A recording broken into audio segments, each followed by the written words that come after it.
So I was asked a question today, a pretty simple question. It was somewhat of like not a rhetorical, but the question was, why don't I help, not I, but the rhetorical I, why don't I help one more person each day, right? So saying that a different way, if I help 10 people in a day, why do I stop at 10? Why do I not help that 11th person or 12th or 13th, right? It could be 10 more people, but one kind of gets to the point of it. Like, why do I draw that limit? Why do I have a line of how much I'm willing to help other people that need help?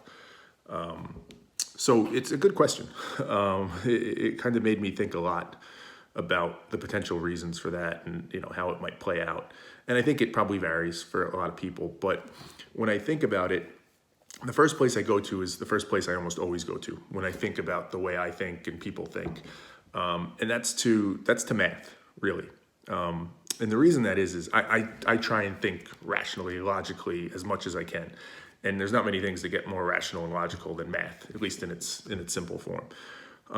So what I believe is in almost any action we take, any decision we make, any opinion we form, there's a calculation, right? There's an equation that's going on in our heads that determines that. And it's interesting because you might think that for some people, they're not doing a calculation, right? People that think irrationally, people that don't follow the practices that I kind of talk about, you might imagine, well, they're not doing a calculation. That's their problem. It's only people that kind of get it that do the calculation. I don't think that's true. I think what appears like irrational thought, there's still a calculation going on. It's just the math is off, right? The numbers are off, the input's off, something in the calculation isn't computed correctly. That's what those blind spots, those biases, that subjective, irrational, emotional thinking, all those things just mess up your math. But the equation is always the same, I believe. It's a cost-benefit analysis.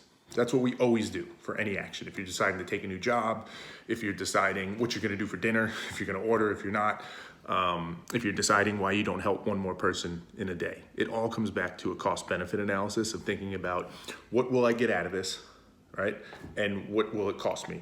And if the math adds up and the benefit outweighs the cost, you do it, right? If you really want sushi and you think it's going to be delicious, but it's too expensive and the cost is just too high and you have to go pick it up because they don't deliver and you don't feel like doing that and it's raining out, you're not going to get sushi. Even though there's a benefit there, right? It's rational, but you're not going to do it because the cost is too high.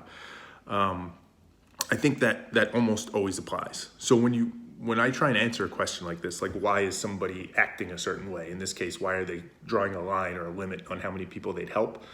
I believe it has to come back to that equation. Now that equation and understanding the math and the potential to mess up can be super complex and nuanced. So I don't mean to imply that the way you do that calculation is simple, but at the end of the day, the math behind the equation, right? The framework itself for doing it is simple. It's cost benefit.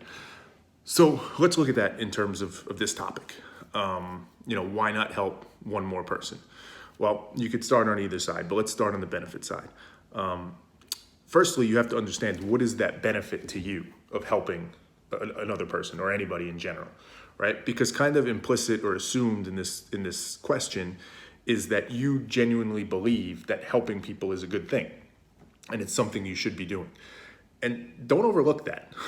We've talked in other videos about the idea of it always comes back to your objective, right? You should always understand what's your objective and then make sure that you're acting rationally towards it. And what's tricky is people often have a stated objective or an objective they want to have, but it's not their real objective.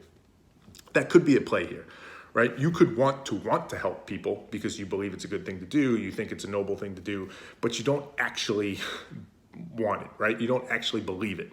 The benefit is not real to you. It's perceived or it's aspired, but it's not real, right? So that's certainly a very potential simple answer to this. The reason you don't help that extra person is you don't want to. You don't see any benefit in it to you. So you cut it off, right?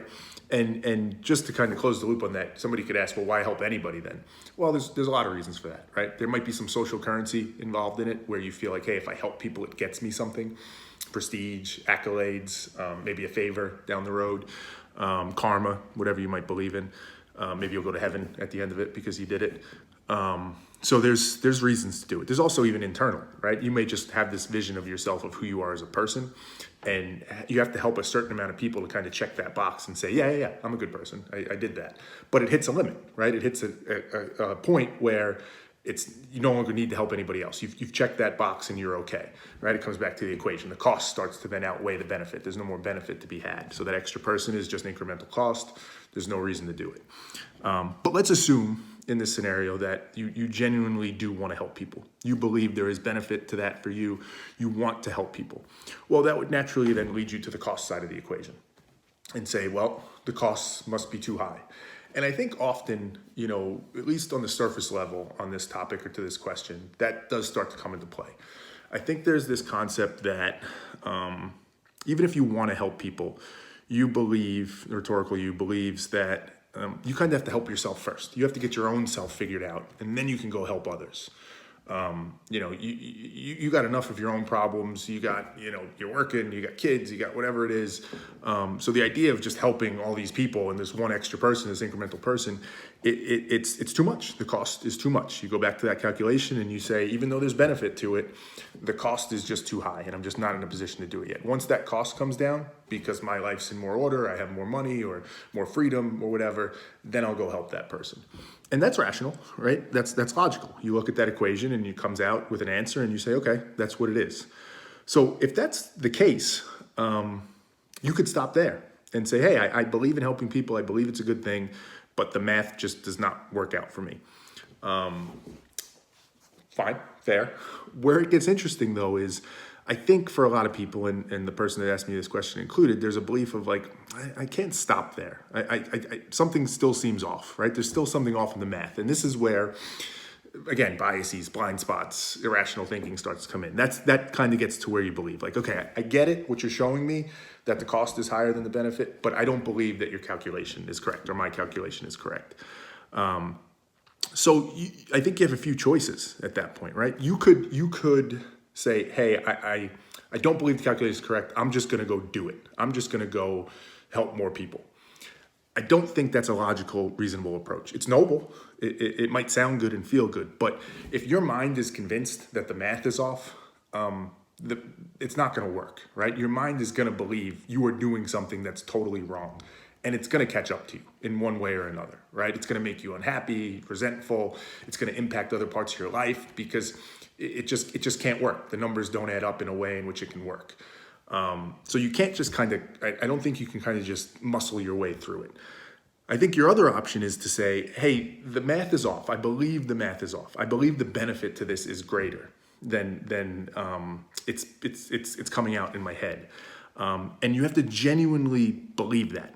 Not just want it to be true, not just hope it's true, but you have to genuinely believe it and then act accordingly, right? Take that leap of faith and say, I believe, right? If I go out and help more people, there's some hidden benefit to this that I can't see until I do it. And this is something we talk about a lot too. I think this whole idea of thinking better, it's another example of this. You can't believe it until you do it. It's a cliche as old as time, right? Youth is wasted on the young because they just don't have perspective yet. They don't appreciate it. It's only once you've lived through certain things that you can actually believe it, no matter how many people tell you. And I think this might be a case that's similar to that. You can never fully appreciate the benefit of helping people and what it could mean and what it could do for you until you actually do it. And I think there's something to that, of taking that leap of faith. And remember, I could see somebody saying like, well, that sounds a lot like just muscling through it. It's not, right? Because muscling through it says, this isn't good for me to do, right? I don't believe this is the right decision for me, but I'm going to do it anyway because I think it should be. That's very different from, hey, I don't have all the numbers here. I don't have all the inputs and the data, but I believe I should be doing this. And you go forth and you do it. And I think that's the only way to really know for sure, right? I think once you do that, you'll either recognize that hidden benefit and say, I see it, I'm getting it, this is for the better and everything's better because of it, or you'll disprove it and recognize like, hey, maybe I don't benefit or I don't value this as much as I thought I did, or it just doesn't work for me, it's just not helping me. You'll have your answer, right? You'll have your answer to that question of why do I stop helping people at this limit? You'll check the math and make sure that it's true. So I think you have to go forth and do it. it brings up a whole nother set of questions, which I don't want to get too deeply into now, but of like, what would stop you from taking that leap of faith, right? So let's say you get to that rational point where you say, hey, I believe I should, I want to go forward and do it. There's lots of things that could do that, right? There's fear of, you've been conditioned in such a way to believe that you're supposed to, do certain things. You work your 9 to 5, you take care of your family, you do this and that, and I want to conform. It's just what I've done. It might be, scary, this idea of taking on, and what if you fail? It's just safer to not do that and just kind of go down the path I went to. There's a whole host of reasons you might be afraid of taking that leap of faith. But ultimately, I think it's the only way to know for sure the answer to the question, why not help one more person?